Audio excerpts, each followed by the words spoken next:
Bom, gente, meu nome é Fernanda Medeiros, eu sou professora de Direito Ambiental, sou advogada na área ambiental, e estou aqui para apresentar para vocês uma conversa que foi estabelecida entre eu e um parceiro meu de pesquisa na área do direito animal, que é o advogado ambiental Werner Grau, que também é professor de Direito Ambiental, sobre a ADPF número 640. Essa ADPF é uma ação de controle de constitucionalidade, portanto, arguição de descumprimento de preceito fundamental. E o preceito fundamental que está por trás desse debate, na realidade, é a proteção animal prevista na Constituição Federal. Então, lá no artigo 225, a gente tem a vedação de crueldade animal no inciso 7 do parágrafo 1º, né, em que a Constituição determina, através de uma regra, que toda prática que submeta animais à crueldade é vedada no nosso ordenamento jurídico. Logo, as normas infraconstitucionais têm que se adaptar à normativa constitucional.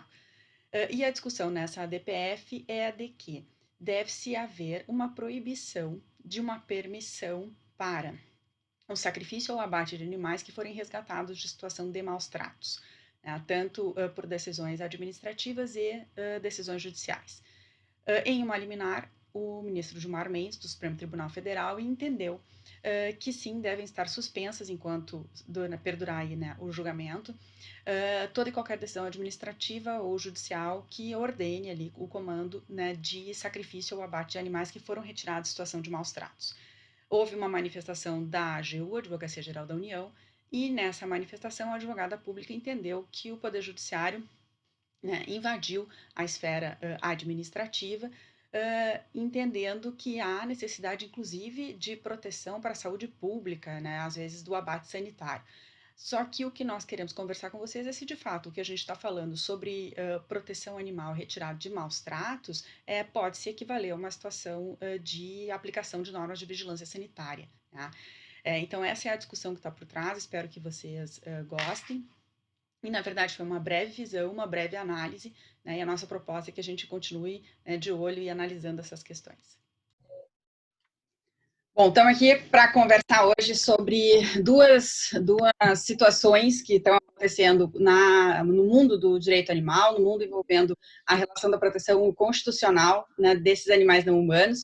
E quem vai, né, trazer para a gente aqui uma interlocução e um olhar sobre isso é o professor Werner Grau Neto. Werner é especialista em direito ambiental, ele é mestre em direito, ele é doutor em direito tributário ambiental e tem um extenso currículo como advogado ambiental em São Paulo há 30 anos, né, Werner? E ele vai conversar aqui com a gente, então, sobre a DPF 640, a decisão do ministro Gilmar Mendes, e uma manifestação da AGU a respeito desse processo. Obrigada, Werner, pela disposição. A gente sabe quanto é apertada a tua agenda, mas eu acho que realmente o tema é importante e estão pedindo que a gente se manifeste sobre isso. Então, acho que é legal a gente dar uma visão, né, sobre essa temática, né, sobre essa discussão. Oi, Nanda, obrigado. Pois é, eu acho que a ADPF, ela primeiro, ela tem um aspecto que a gente precisa considerar, que é quem a trouxe, né? Ela na verdade, o não matar os animais é um interesse aí que não é um interesse da proteção animal, né? Na origem do debate, na ADPF, né? Quem traz a ADPF é gente ligada ao pessoal da rinha de galo, né? Então, estão tentando proteger o próprio produto, quer dizer, está tudo errado, em resumo, né? Mas, enfim, o que diz a ADPF, o que diz a AGU e o que diz a Constituição? Né? A ADPF é para suspender uma prática do poder público de fazer o abate do animal apreendido por maus tratos. Nós não estamos falando aqui, tem que fazer uma distinção de animal apreendido por ter alguma enfermidade, alguma doença, não é o animal que é apreendido em razão de um fato isolado ligado a um comportamento, né? Que isso é outra coisa que não faz o menor sentido, mas vamos em frente. Mas é aqui uma coisa genérica, é uma discussão sobre o que diz a Constituição diante da conduta do poder público para a classificar a conduta do poder público como ofensiva ao preceito constitucional. Bom, o que é o preceito? O preceito está no 225, parágrafo 1º, inciso 7º da Constituição, que traz o entendimento de que não se pode submeter animais a maus tratos. E aí o poder público apreende o animal que está sob maus tratos, esse o ilícito, que é tratado também nas normas infraconstitucionais pela Lei 9605, no 32, né? Então, eu retiro a guarda, a tutela de um determinado cidadão sobre um animal porque o animal está sob maus tratos, e aí este animal passa a estar sob a guarda, sob a tutela do poder público. E aí o poder público o que faz? Depois de tirar o animal daquela situação ofensiva ao direito à dignidade, quando você diz na Constituição e depois na lei que você não pode submeter o animal a maltrato, o que você está admitindo é que ele tem o direito a uma vida digna, ou como dizem alguns doutrinadores, a uma existência digna. Então eu tiro da condição indigna, que é o segundo valor, o primeiro é existir vida, e o segundo é essa vida ser digna. Este segundo valor está sendo ofendido, eu retiro a tutela do animal, do privado, e passo para o poder público, e o que faz o poder público? Retira o valor primeiro, o direito à vida, fazendo o abate deste animal. Então, tem primeiro, acima de tudo, há aqui uma contradição em condutas do Estado. O Estado, para coibir que o privado, que o agente privado tenha uma conduta que fere um direito constitucional, ele fere o direito de origem que gera esse direito constitucional. Então, que dignidade haverá para aquele animal que foi morto, depois de apreendido, seja qual for o argumento do Estado? E a manifestação da AGU traz aqui um aspecto que eu acho sórdido, que é a justificativa para tudo, né? Eu não tenho verba, eu não tenho estrutura, eu não tenho condição, eu não tenho orçamento. Então, toda vez que o poder público não quiser cumprir algo, basta dizer que não tem orçamento para isso. Este é um argumento que não pode, na estrutura de responsabilidade, aí nós vamos para o 37, né, da Constituição, você não pode, ao argumento de que te falta orçamento, alegar, justificar um descumprimento à legalidade, ao primeiro princípio que informa a condução da administração pública no artigo 37 da Constituição, né? Então, de maneira que há aqui uma inversão de valores. E aqui eu gosto muito do raciocínio das teorias do professor, hoje ministro Supremo Barroso, quando ele fala da questão de ponderação, né, entre princípios. Não há uma prevalência de um princípio sobre outro, o outro deixa de existir. Não, mas há um princípio que é o que se aplica ao caso concreto. Eu não diria que há uma ponderação, mas uma aplicação. O princípio que se aplica aqui é o de que, para que haja dignidade, deve haver vida. É um raciocínio lógico, óbvio. Então, a administração pública dizer eu não tenho dinheiro, então eu mato, a rigor isso se poderia aplicar até aos presos. Tem superlotação nos presídios, então eu vou matar preso. Olha que absurdo, que coisa horrorosa, né? Não faz o menor sentido. Assim, desculpa te interromper, até aproveitando para que tu possa comentar também. O argumento também que foi utilizado ali pela AGU é dizer que o Poder Judiciário não teria ingerência sobre os órgãos ambientais para decidir qual seria a melhor decisão técnica para cada caso. E aí faz essa mistura entre os animais que estariam em situação de saúde, de deficiências transmissíveis, para essa situação de maus tratos. E, né, modestamente, acredito que, na minha opinião, o judiciário não fez nada errado, porque o que ele está pedindo é a aplicação da lei. Não existe uma lei que justifique, né, nem na lei dos crimes ambientais, nem no decreto 6514, que justifique que esses animais apreendidos em situação de maus tratos, sejam eles silvestres, domésticos ou domesticados, possam ser abatidos por falta de espaço ou por vontade do técnico que está fazendo a apreensão. Isso é uma questão interessante, Nanda, porque qual é o limite da atuação do judiciário no controle de constitucionalidade, no caso, né? E sim, aqui de natureza difusa, né? Não é um caso, uma pontinha. Veja só, nós não estamos discutindo aqui essa margem relativa de discricionariedade técnica que tem todo o órgão ambiental. Eu sou um defensor ferrenho disso, que quando a questão é entre duas opções técnicas, sendo as duas legais, deve sim ser prestigiada a margem discricionária relativa, limitada, que tem o órgão técnico para decidir. Mas não é isso que está se discutindo aqui. Exatamente. O que se está discutindo aqui é uma questão que ofende a lógica. O animal que está sob maltrato só está sob maltrato porque ele está vivo e submetido a uma situação inadequada. O matar animal é uma forma de maus tratos. É um maltrato que leva à morte, por exemplo. Quando a gente discute, por exemplo, aqueles critérios de ética em experimentação animal, é a mesma coisa. O que aqueles que defendem que pode existir uma ética na experimentação animal dizem? Eles dizem, ora, o animal não pode sofrer e, evidentemente, o animal não pode ser levado à morte. Então, assim, desafia a lógica, o bom senso, e é de causar surpresa que um cidadão com formação mínima em direito não compreenda que quando a norma constitucional estabelece o direito ao bem-estar animal, porque não trazer maltrato é ter o bem-estar.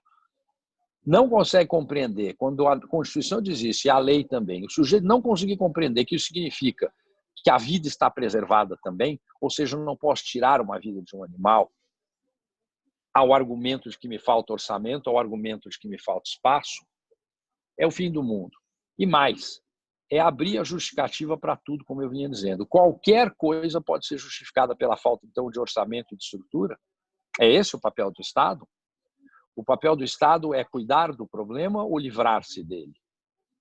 Aparentemente, e de um jeito perverso, né? Porque vou até te ler assim, o último trechinho antes da conclusão aí da Advogada-Geral da União, e que ela diz assim, a concessão dessa medida, né, que foi solicitada pelo autor, representa enorme risco ambiental e para a saúde pública. Eu confesso assim, eu não entendo aonde se enxergou risco à saúde pública quando eu estou resguardando a aplicação do artigo 225 para animais que estão sofrendo maus tratos. Não é um animal que está doente, não é um animal que foi apreendido, porque ela usa um argumento que não se aplica ao caso concreto. São galos apreendidos de rinha.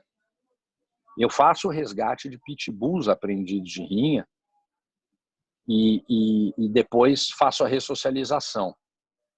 Eles chegam agressivos? Não, eles chegam assustados. Eles chegam preparados através de uma lógica perversa que é ensinada a eles, é Pavlov puro, eles aprendem a atacar. E depois de alguns meses eles aprendem que não precisam mais atacar para viver. Simples assim. Então esse animal não está doente, esse animal não tem nada que justifique ele ser morto. E vamos lá, um pitbull de rinha, há quem diga que ele poderia ser perigoso ao ser humano.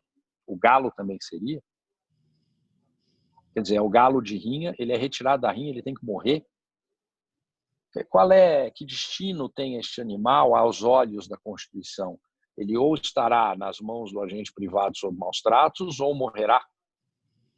É isso mesmo? E a mesma lógica que se aplica com a questão da farra do boi, né? Ou seja, o infrator vai lá, tira o brinco de identificação, tu não consegue mais identificar aquele animal, eu libero ele para farra, uma atividade já reconhecida pelo Supremo, né, como inconstitucional, e aí quando ele é resgatado, ele é morto pela autoridade pública porque se presume que ele poderia estar colocando em risco. Claro que a gente, ressalvando isso, a gente quer dizer, olha, se eu tirei do galista lá que está fazendo rinha, a rinha já é considerada inconstitucional. Então, esse galo também não pode devolver para a rinha, assim como o cachorro, e muito bem posto, tem uma experiência incrível nisso, né? Assim como esse pitbull que tu tirou da rinha, né, jamais deve voltar aos cuidados de quem ele foi retirado. Né? E tem uma coisa, né, Nanda, o Supremo, e aqui a crítica é livre, né? O Supremo andou muito mal quando julgou a questão da vaquejada. Porque, mutatis mutandis, o que o Supremo está fazendo é a mesma coisa que quer que seja feito a advogada da União, a doutora Raquel. O Supremo considerou que uma questão cultural se sobrepõe à proteção à vida deste animal. Aqui, se o Supremo entender que a questão orçamentária se sobrepõe ao direito à vida, aí o animal não tem direito nenhum. Nós estamos na contramão do que está o mundo inteiro, né? No direito português, os animais já têm a proteção no Código Civil. No direito francês, eles têm a personalidade reconhecida. A ciência reconhece já faz tempo que os animais, os sencientes, têm uma racionalidade, né? Há muitos anos, um filósofo, David Hume, no Tratado da Natureza Humana, já coloca ali a questão da racionalidade animal. Nós estamos falando de séculos atrás. Na Faculdade de Direito da USP, uma tese de doutorado já de uns 10 anos, eu acho, do Migliori, trata do direito à personalidade dos grandes símios a partir de uma análise de DNA, não é nem do comportamento. Então, o mundo caminha para reconhecer uma interpretação que é uma interpretação extensiva ao 225 caput da Constituição, onde está escrito todos têm direito ao meio ambiente ecologicamente equilibrado, todos a partir de uma visão nem antropocêntrica nem ecocêntrica, uma visão equilibrada, ou seja, todos que integram o meio ambiente. Isso significa dizer que os animais têm direito a uma vida digna, como diz lá no inciso 7º, parágrafo 1º, mas aqui no caput, que eles integram esse direito ao meio ambiente ecologicamente equilibrado. Eu não como carne, eu sou vegetariano. Agora, aí você me dirá, então você está a dizer que eu não posso, por exemplo, ter o animal criado para fins de alimentação? Na forma da lei, eu entendo que sim, pode. No meu conceito moral, não deveria, mas aí é outra coisa. Na forma da lei, retirar o animal de maus tratos para submetê-lo à morte, à execução, simplesmente porque falta espaço, orçamento ou coisa que o valha, e ainda desviar o argumento para falar em uma suposta situação de risco. Ora, doutora Raquel, o animal sob maus tratos é um animal que está numa condição alheia à sua situação. Então, não é ele que é doente por estar em maus tratos. Ele está em maus tratos, e aí vão falar dos galos. Aliás, um sujeito posta lá numa das redes sociais um apoio a um determinado senador, dizendo os galistas estão com o senhor tal. Está todo mundo ali confessando crime, né? Porque É incrível isso. A rinha é crime, tá? Já se declarou. Então, autoridades, por favor, vamos lá olhar esse sujeito. Então, o raciocínio aqui, no meu modo de ver, na liminar do ministro Gilmar, é um raciocínio correto, absolutamente correto. Não se pode tirar de maus tratos para defender o valor dignidade, suprimindo em seguida o valor que é a premissa para a dignidade, que é o valor vida.